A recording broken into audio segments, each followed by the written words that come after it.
حضرت بہاؤالحق نقشبند بخاری رحمت اللہ تعالی علیہ بہت بڑے درویش گزرے، سلسلہ نقشبندیہ کے امیر تھے، اور کیا بات ہے ان کے سلسلہ مبارکہ کی بھی اور ان کی خدمات دینیہ کی بھی۔ آپ فرماتے ہیں کہ میرے دل میں تڑپ پیدا ہوئی کہ میں کسی شیخ کی نوکری کروں، خواہش پیدا ہوئی، تو میں نے حضرت امیر کلال کا تذکرہ سنا۔ بڑے درویش تھے، بڑے راہنما تھے، دور دور تک ان کے تذکرے میں سنتا تھا۔ فرماتے ہیں کہ میں ان کے ہاں چلا گیا، جب حضرت اتنا لمبا سفر کر کے حضرت امیر کلال رحمت اللہ تعالی علیہ کی بارگاہ میں پہنچا نا، فرماتے ہیں میں نے عجیب منظر دیکھا۔ حضرت صاحب جن کی میں نے بڑی تعریفیں سنی تھی، بڑی بات سنی تھی، بلے بلے سنی تھی، جب میں پہنچا تو انہوں نے 4-5 لڑکے ساتھ لگائے ہوئے ہیں اور صاحب کشتی کر رہے، کشتی ہو رہی۔ وہ کہتے ہیں میں نے کہا یہ بھی کوئی صوفی ہے جو کشتیاں کر رہا ہے، یہ بھی کوئی طریقہ ہے؟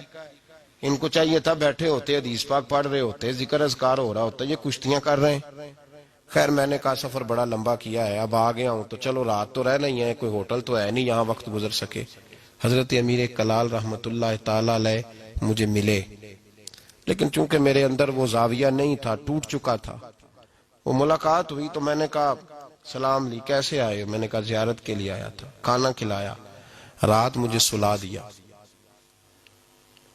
فرماتے صبح رات جب میں سویا تو میں نے عجیب خواب دیکھی کہ میں دلدل میں پھنس گیا ہوں، جتنی باہر نکلنے کی کوشش کرتا ہوں اندر دھستا چلا جاتا ہوں۔ اچانک میری خواب میں حضرت امیر کلال تشریف لائے اور آ کے انہوں نے میرا بازو تھاما، اللہ اکبر کہا اور مجھے باہر نکال دیا۔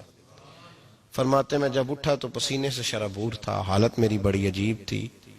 اتنی دیر میں فجر کی اذان ہوئی، نماز پڑھی تو حضرت امیر کلال رحمت اللہ علیہ خود میرے لیے ناشتہ لے کے آئے اور فرماتے ہیں میرے آگے ناشتہ رکھ کے کہنے لگے بیٹے اگر ہم کشتی نہ کرتے تو رات تجھے دلدل سے کیسے نکالتے؟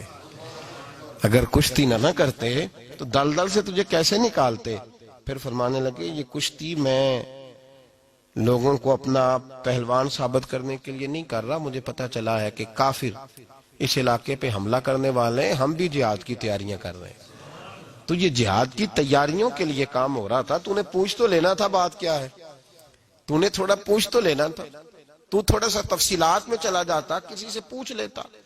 دیکھیں نا کبھی کبھی میں محبوب کے وہ فرمان دیکھتا ہوں تو دل میرا کھل اٹھتا ہے، جب محبوب نے کہا تھا تیری نظر بھی دائیں بائیں نہیں اٹھنی چاہیے، نظریں جھکا کے رکھنا، جھکا کے، کانوں سے وہ سننا بس جس کی تجھے ضرورت ہے، اور زبان سے محتاط جملے بولنا۔ جب نظر بری چیز دیکھے گی نہیں، کان سنیں گے نہیں تو دل میں وسوسے آئیں گے ہی نہیں۔ ہمیں تو پہلے دن سے شریعت نے محتاط رہنے کا حکم دیا۔ میرے عزیز دوستو، سلسلہ طریقت کے عزیزو، میری آپ سے یہ گزارش ہے، سمجھ لیں ایک نئے سرے سے دوبارہ سبق شروع کر رہا ہوں آپ کے۔ آج کا سبق آپ کے لیے یہ ہے کہ زندگی میں کسی بھی مومن سیء العقیدہ کے بارے میں برا خیال نہ پیدا کریں، بلکہ ہمارے صوفیاء تو فرماتے ہیں کسی بد عمل کو دیکھ کے بھی یہ نہ سوچ کہ یہ بد عمل اور میں نیک ہوں، یہ بڑی بیماری ہے۔ فرماتے ہیں ہو سکتا ہے ایک وقت ایسا ہے تیری توفیق چلی جائے اور اس کو اللہ توبہ کی توفیق دے کے اپنا ولی بنا لے، تو اچھی سوچ رکھ، مثبت رائے قائم کر۔ ٹھیک ہے جو لوگ غلط ہیں تمہیں اگر غلط لگتے ہیں تو کنارہ اختیار کر، لیکن کبھی بھی اور بالخصوص اللہ کے نیک بندوں کے بارے میں، رب کریم کے اولیاء کے بارے میں، دین کے خدام کے بارے میں زندگی میں کبھی منفی نہ سوچیں، کبھی منفی نہ سوچیں۔ آپ کو پتہ ہے کسی عالم دین کی توہین اس لیے کرنا کہ وہ دین کا عالم ہے، یہ کفر ہے۔ میرے حضرت صاحب ایک جملہ کہا کرتے تھے، ایک شخص نے کہا حضور تہجد کے لیے نہیں اٹھا جاتا، اب تو خیر لوگوں سے فجر کے لیے بھی نہیں نہ اٹھا جاتا، تہجد کے لیے نہیں اٹھا جاتا۔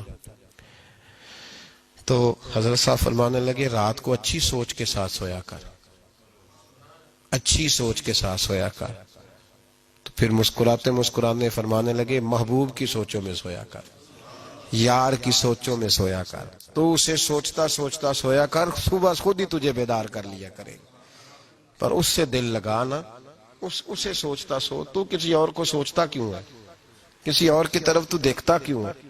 تجھے ایک دفعہ حضرت صاحب بیٹھے تھے اور 2-3 مشائخ اور بھی بیٹھے تھے ساتھ ساتھ، تو مجھے ایک دوست نے بعد میں کہا کہ وہ جو تیسرے نمبر پر بزرگ بیٹھے تھے ان کی پگڑی دیکھی تھی؟ میں نے کہا قسم اللہ کی سوائے اسے میں نے دوسرے کسی کو دیکھا ہی نہیں. میں نے دیکھا نہیں، مجھے کیا پتا کسی کی پیلی تھی کہ نیلی تھی، مجھے تو اتنا پتا ہے جسے میں دیکھ رہا تھا. اور ویسے بھی ایک ول پجیاں مینو صدق نہیں تھیندا اور کدے ول پجاؤں.